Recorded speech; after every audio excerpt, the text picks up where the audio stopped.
констатиравме дека надлежните државни органи во однос на ова прашање останаа инертни. Синдикатот за образование, наука и култура благовремено интервенираше со устен и писмен допис до надлежните институции по ова прашање. Беа писмено информирани и Државниот просветен инспекторат, и Трудовата инспекција, и Министерството за образование, и ректоратот, односно ректорот на Универзитетот Гоце Делчев. За жал, многу споро или воопште овие институции не изреагираа. Ова само по себе докажува колку се овие државни органи сами по себе заинтересирани за судбината на овие тројца универзитетски професори, односно тоа е можеби помалото зло, а поголемото зло е колку самоволието на некој во Универзитетот Гоце Делчев може да биде големо и да овие наши членови останат сами на себе. За среќа, не се оставени сами на себе, СОНК застанува зад нив и овие денеска анализи што ги правевме, овие денеска констатации што ги правевме, подкрепени со заклучоци ќе го докажат спротивното дека нема ниту еден наш член да остане сам на себе. Инаку, накратко ќе ви ги презентирам заклучоците, а тоа се дека Државната просветна инспекција и Државниот трудов инспекторат веднаш да ја утврдат фактичката состојба. Што се случува во Универзитетот Гоце Делчев и што се случува со овие тројца вработени во овој универзитет или, ако сакате, повеќе и да кажам, со овие тројца жители, односно граѓани на ова наша држава. Државната трудова инспекција да утврди зошто нема писмен документ од наставничкиот совет кој е одржан на 7.7.2014 година.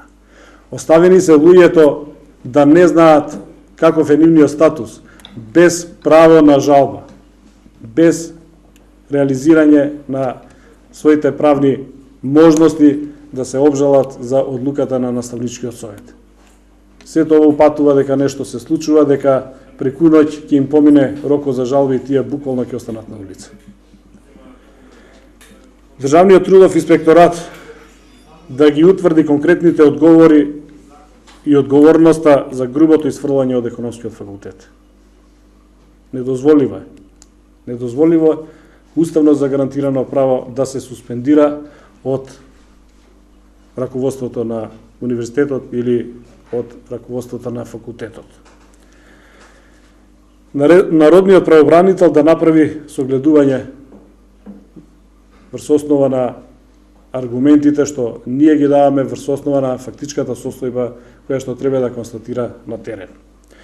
Во случај на нереализирање на овие наши заклучоци во најитен може рок, тогаш председателството му предлага на председателот на СОНК да свика итна вонредна седница на председателството, каде што ќе донесеме одлука и целото раководство, односно целото председателство на СОНК во знак на солидарност да се приклучи кон синдикалната мерка или синдикалното средство за остварување на своите права, а тоа е да се приклучи кон одлуката за штрајк со глад.